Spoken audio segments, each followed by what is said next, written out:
is still with us. So, Chris, what % of the blame is on LeBron for the Lakers' recent struggles? Look,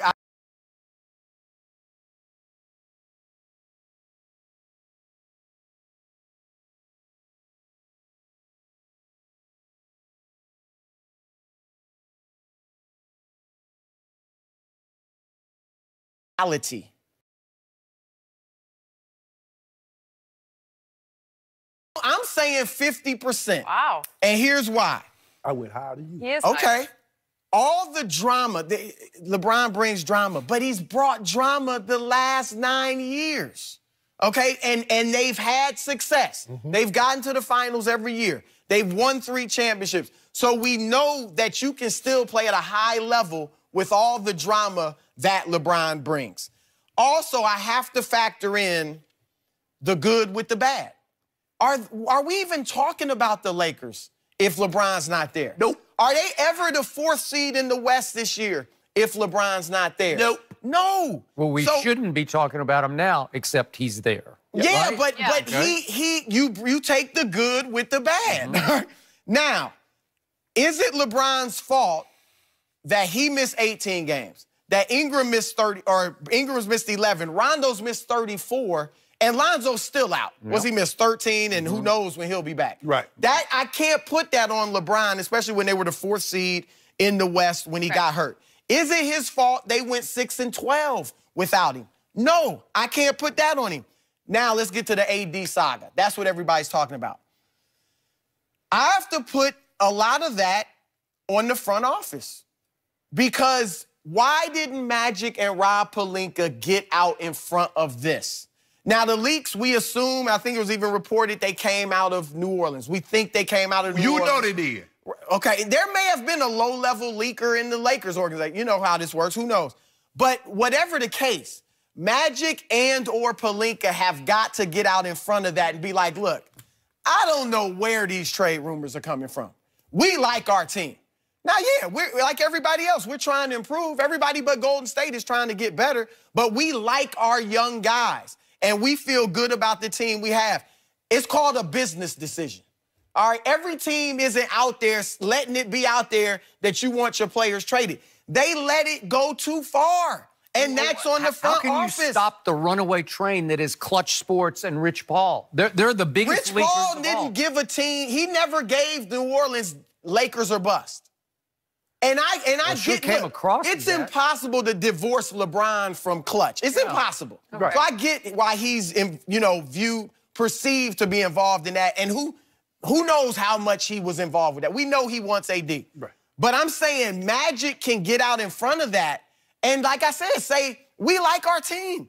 Kill the rumors. When Brian Windhorst reported that LeBron's blowing off Luke Walton's plays, Brian's wrong on that one. He literally said Brian was wrong on that, and he squashed it. It didn't become a big deal.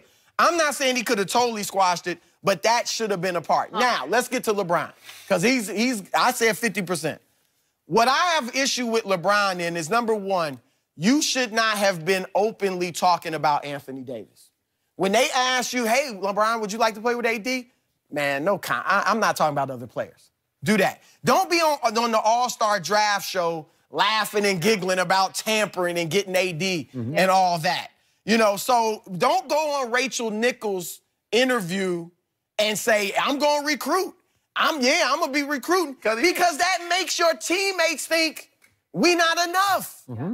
So don't do that. That's my problem. Number two, too much me and them. I said it on here the other day. Too much, it should be we. There's a time, it's rare, but there's a time to drop the hammer on the guys when it's, y'all got to pick it up. But that's rare, and LeBron should be more me or we and them. We and us, instead of me and them. And then thirdly, the defense. I don't recall, now I haven't watched every player as closely as I've been watching LeBron. I have not seen defense like this ever. James Harden. I know. I haven't seen it like James is at least putting a little effort in Are you front. talking about LeBron or the team? LeBron. I haven't either. I've never he's seen standing to the next game. That's exactly what they did. This has become a false and misleading narrative fueled by LeBron in postgame at Memphis that the kids have quit on him. I look at what the kids have done since the trade deadline, and Josh Hart is hurt with he's got knee tendonitis and got a PRP shot, so I'm going to give him a pass on that. And I got to give Lonzo a pass because I think he's passed. I think he's gone for the rest of the year, and it's because of the Luke issue. I just think they don't want him back, and he doesn't want to come back. And I'm pretty sure he won't be a Laker next year, so he's out of sight, out of mind. So now I have to focus on Kyle Kuzma. Since the trade deadline, he's averaged 23 points and shot 45% from three. That's not quitting. Brandon Ingram has played even better since the trade deadline. He's averaging 23 points. He's shooting 47% from three since the trade deadline. That's not quitting on LeBron. Really good, right. My eye test tells me LeBron has quit on the team, that it was actually LeBron at the trade deadline who sat back and said, I thought I was going to get him, and I didn't get him, and it tears my heart out, and now I'm just going to have to go through the motions, get the rest of this year over with, and wait until I get my co-star next season. That's everything smacks of that, on offense as well as on defense. And by the way, with LeBron unigniting the defense, do you realize they've given up the most points in all of the NBA since the trade deadline? Well, that's outrageously wrong. That's why that since LeBron's come back, they're 3-6. The only time this team was troubled, the only time the kids quit on the team was at Indiana. LeBron came back. It was his second game back, and they got humiliated and annihilated by 42 points because it was 2 days before the trade deadline, and the fans were chanting, LeBron's going to trade you. I've never heard a chant like that. Okay. That's the best chant for opposing fans. It was the best ever, but JaVale's might have topped it. JaVale was better. Not worth trading. Okay? That's really clever, really inventive, and it worked because it just ripped the Lakers apart that night, and there's no Victor Oladipo, and they still lost by 42. Yes. But once the trade deadline passed, the kids all seem fine with it, but LeBron is not fine with it. And I even have big issues with him on offense because he's starting to resemble Lonzo of last year when Lonzo was pouting about the rotation, the way Luke was using him or not using him, when Lonzo would just casually flip the ball to the perimeter and then go stand. LeBron does that a lot. And I say attack, like at Memphis. Memphis was ready at tip-off to lose the game. But the big dog, LeBron, the best player on the planet, he's got to go full force into attack mode early on, and then they'll say, no mas, we give up. But he didn't. He's flipping the ball around the perimeter. You shoot it. No, you shoot it. No, you shoot it. There was no real attack mode from LeBron. Well, they need him to be that guy. And we've seen him in playoff games, like at Boston last year. He would just, from tip-off, you just say, he's got this, you know?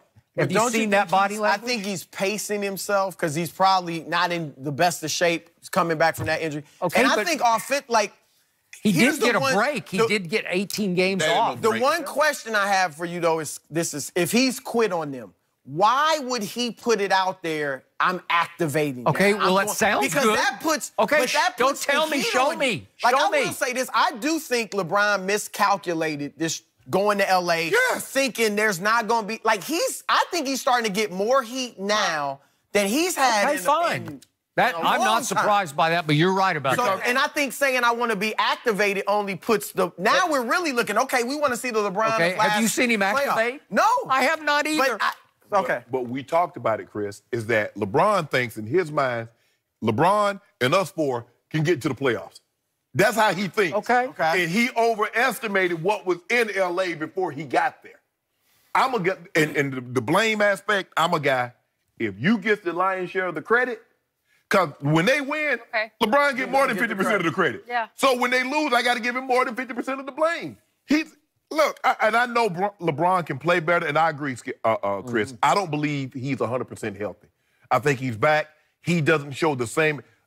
He hadn't dropped off a cliff. The dude is averaging 27, 9, and 8. We make it seem like he's averaging 16, 5, and 4. You know how he gets a lot of those rebounds? Standing in the lane on defense. Seriously. You don't say nothing about Russ when he get all his rebounds like that. That's triple-double defense. That's what that's called. He never says anything about Russell rebounding his own shot. Because I don't put Russ in the same category. And I you triple-double. And Russ, as much as he does that sometimes, his defense is light years ahead of what LeBron is now. He's 6'3". LeBron's 6'9", 280.